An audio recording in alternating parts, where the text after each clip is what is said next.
Who were the Brabant killers? And 40 years later, nobody has ever been caught. The beginning of the terror. Belgium in the early 1980s was not a nation accustomed to organized extreme violence. It was calm, orderly, almost unremarkable. A small country tucked into the heart of Western Europe, better known for chocolate, beer, and layers of bureaucracy than for bloodshed. It was the sort of place where people assumed nothing like what was coming could ever happen. That assumption shattered in 1982, when a wave of armed robberies began spreading across the Brabant region, the province that surrounds and includes the capital, Brussels. At first glance, the crimes looked ordinary enough. Supermarkets, restaurants, small shops, and even isolated farmhouses were hit by armed men demanding cash. Belgian police, seeing nothing unusual in the pattern, treated the early incidents as isolated and unconnected. Just another string of opportunistic crimes in a country adjusting to rising unemployment and growing economic strain. It did not take long, however, for investigators to sense that something about these robberies was deeply wrong. The men committing them did not behave like typical criminals chasing an easy payday. They moved with discipline. Their coordination had a military quality to it. Precise, deliberate, almost rehearsed. They advanced as a unit, communicated through hand signals instead of speech, dressed in matching dark clothing, and executed each raid with a level of organization that pointed towards serious training. Investigators began to wonder whether the men had backgrounds in law enforcement, the military, or something even more structured and sinister. What troubled them most, though, was the imbalance between the violence used and the money taken. Time and again, the gang walked away with shockingly small sums, amounts that barely seemed to justify the risk of a violent armed raid, while leaving behind a scene of carnage entirely disproportionate to the theft. Slowly, a chilling theory began to take shape among detectives. The money was never really the point. The robbery itself may have simply been a pretext, a script to follow, while the true objective was the killing that came with it. By 1985, the group had carried out at least 16 attacks throughout the Brabant region. 28 people were dead. Dozens more were wounded, some left permanently disabled, others carrying invisible scars that would never fully heal. An entire region settled into a state of quiet dread, unsure which ordinary Friday evening might bring the gang back to their town, their street, their store. What made the case so unsettling wasn't only the body count, it was the total absence of a clear motive. Robbers who don't seem to want money, killers who don't seem to want anything in particular beyond the act of killing itself.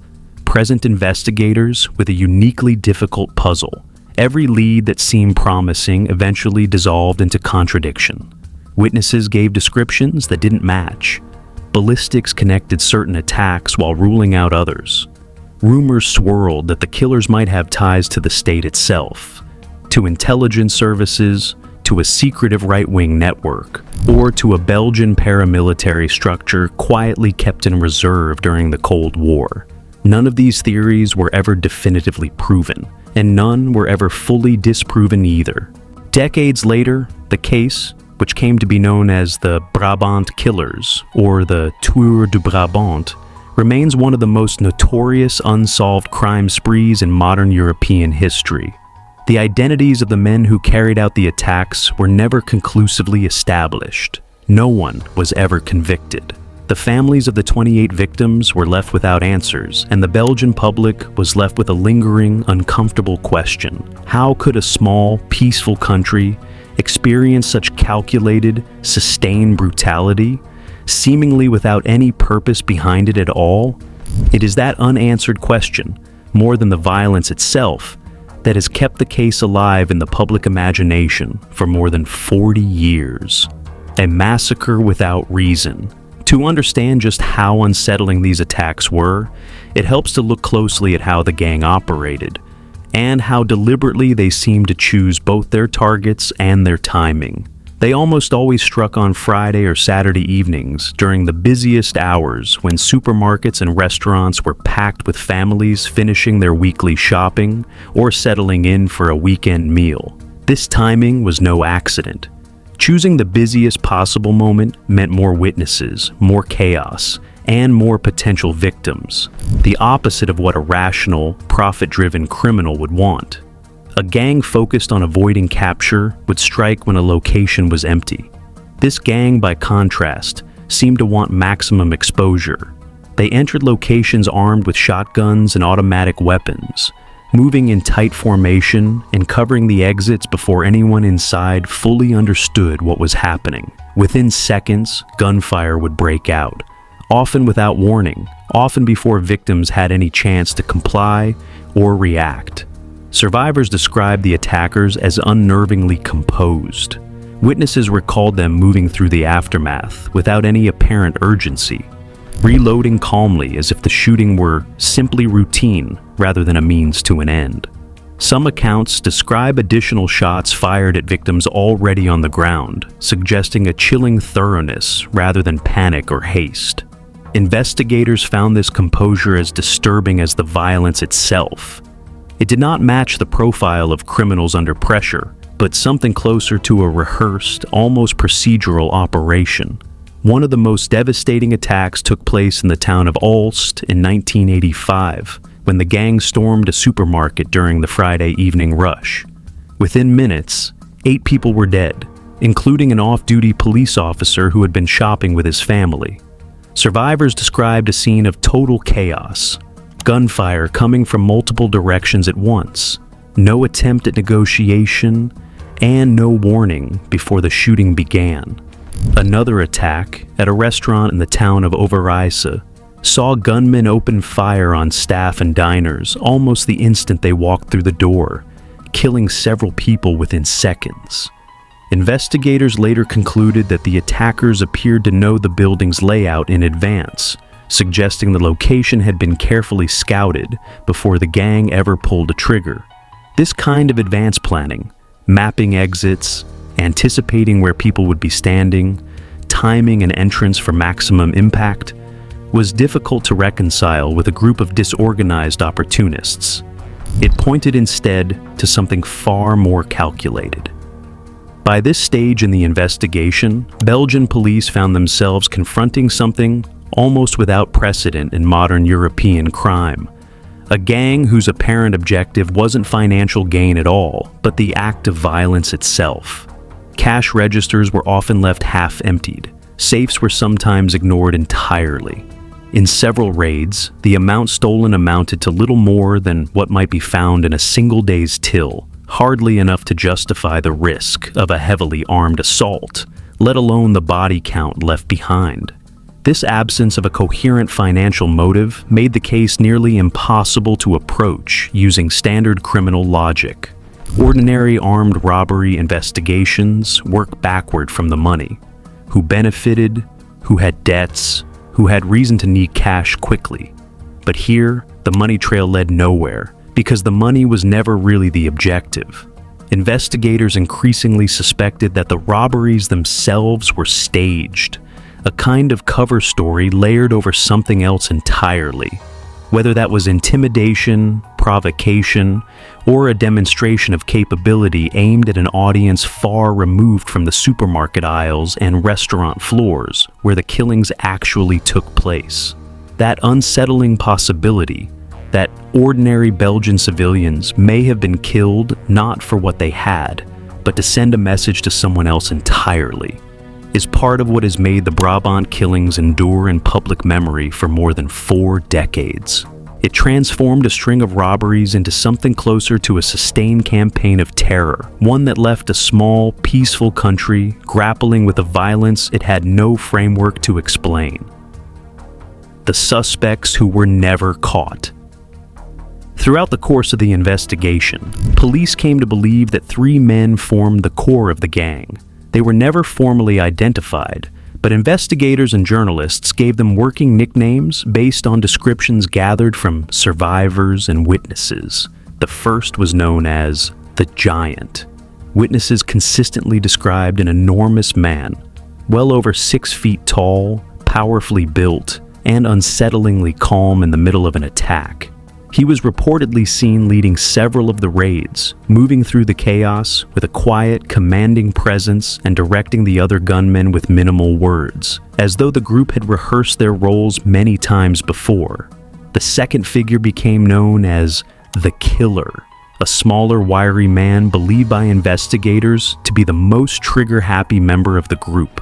Multiple witnesses claimed he was often the first to open fire, sometimes before anyone inside had even registered what was happening or offered the slightest resistance. This pattern led some detectives to a grim theory that for this particular man, the shooting itself may not have been a means of control at all, but something closer to the actual point of being there. The third suspect, dubbed the Old Man, was described as older than the others and was widely believed to be the organizer or strategist behind the group's operations, rather than a frontline shooter. Some theories held that he never entered the targeted buildings at all and instead remained outside, timing the raids, monitoring the surroundings, and managing the group's escape once the shooting stopped. If true, this would mean the gang had a clear command structure, a chain of planning and execution far more sophisticated than a loosely organized band of armed robbers. Belgian police eventually compiled composite sketches drawn from dozens of witness accounts, cross-referencing descriptions collected from separate attacks in the hope that recurring faces would emerge. In several instances, they did, a detail that reinforced the theory that investigators were dealing with a small, stable core group, rather than a shifting rotation of criminals. Ballistics experts added further weight to this conclusion, matching the same weapons to multiple crime scenes and confirming that identical firearms had been used across the 3-year span of attacks. This left little doubt that a single, consistent, organized cell was responsible for the entire campaign of violence. And yet, despite composite sketches, forensic evidence, ballistics reports, and thousands of witness interviews, none of the 3 men were ever identified by name. The case became one of the largest manhunts in Belgian criminal history, drawing in resources from across the country's police and security services. Yet it produced no arrests and no convictions. A number of individuals were questioned over the years as possible suspects, only to be released for lack of definitive proof. Others were publicly named by amateur investigators, journalists, and documentary filmmakers in the decades that followed, but these theories tended to collapse under closer scrutiny, undone by inconsistent timelines, unreliable witnesses, or a simple absence of hard evidence connecting them to the crimes. Adding to the frustration, several potential leads were compromised by problems within the investigation itself. Evidence was occasionally mishandled. Jurisdictional disputes between different Belgian police forces slowed the sharing of information. Some witnesses changed their accounts over time, while others were reluctant to come forward at all, wary of a gang that had already proven itself capable of extraordinary violence.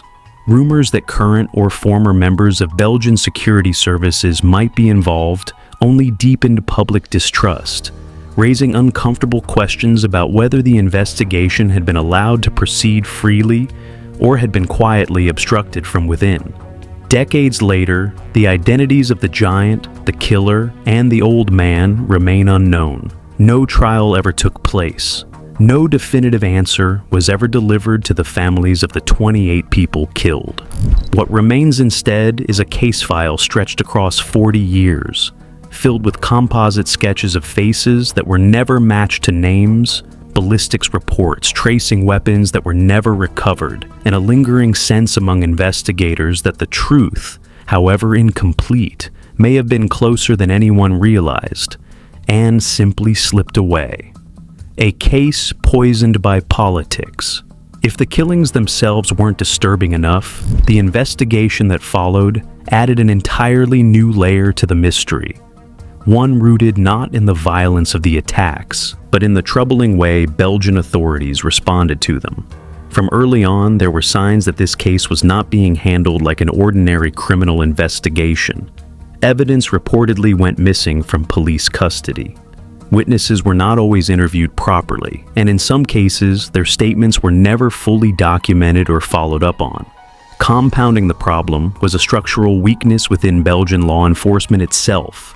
The gendarmerie, the judicial police, and various municipal forces frequently clashed over jurisdiction, competed rather than cooperated, and often failed to share information that might have connected the dots between attacks far sooner than they eventually were. Even more unsettling were the persistent rumors linking the gang to something larger than a group of ordinary criminals. One theory held that the Brabant killers were connected to right-wing extremist networks active in Belgium during the final tense decades of the Cold War, networks allegedly tied to a broader strategy of destabilization. Under this theory, coordinated public violence was used deliberately to spread fear in order to justify harsher security laws, expanded police powers, or a broader political shift toward authoritarian control. If true, the massacres would not have been random acts of violence at all, but a calculated campaign designed to manipulate an entire nation's sense of safety, using ordinary shoppers and diners as the unwitting instruments of a much larger political message. A related theory suggested that elements within Belgium's own security services, or members of elite police and military units, may have played a direct role in the killings, either through active participation or through a deliberate effort afterward to obstruct the investigation and shield certain individuals from exposure. Supporters of this theory point to an uncomfortable pattern. Several attacks occurred close to sensitive political or diplomatic events, and in multiple instances, key pieces of evidence disappeared from police custody under circumstances that were never adequately explained. The suspicion surrounding the investigation eventually grew serious enough that Belgian parliamentary commissions were convened, not to investigate the killers themselves, but to examine the conduct of the investigation. This was in itself a rare and damning acknowledgement from within the Belgian state that something about the official response to the murders did not add up.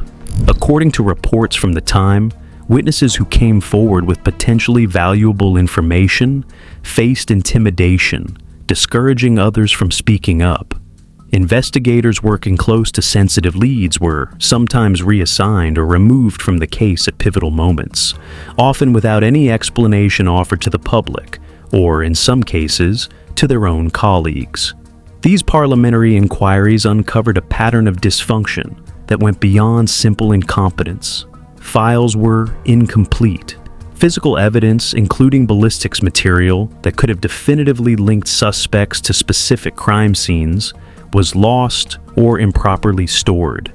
Communication breakdowns between agencies meant that leads generated by one unit were sometimes never passed along to the officers actively working related cases elsewhere in the country. Whether this dysfunction was the product of ordinary bureaucratic failure or something more deliberate, became one of the central unanswered questions of the entire affair. None of the larger political theories linking the Brabant killers to extremist networks or rogue security officials have ever been definitively proven. Belgian authorities have never confirmed any such connection, and no individual tied to these theories has ever been formally charged in relation to the murders. Yet the sheer accumulation of irregularities, missing evidence, stalled leads, reassigned investigators, intimidated witnesses, and a formal parliamentary inquiry into the investigation itself has been enough to fuel decades of public suspicion. Many in Belgium remain convinced that someone, somewhere, benefited from this case remaining unsolved, and that whoever carried out the killings may have enjoyed a level of protection far beyond what an ordinary criminal organization could ever hope to access on its own. That suspicion, perhaps more than any single piece of evidence, is what has kept the Brabant killings from ever fully fading into history. It remains not just an unsolved murder case, but an open wound in Belgium's national memory, a reminder of how thin the line can be between criminal violence and the political forces that sometimes surround it. A case that refuses to die. The attacks stopped as suddenly and inexplicably as they had begun. After 1985, the killings ceased entirely, and the gang responsible, whoever they truly were, simply vanished. No further attacks bearing their unmistakable signature were ever recorded, either in Belgium or anywhere else.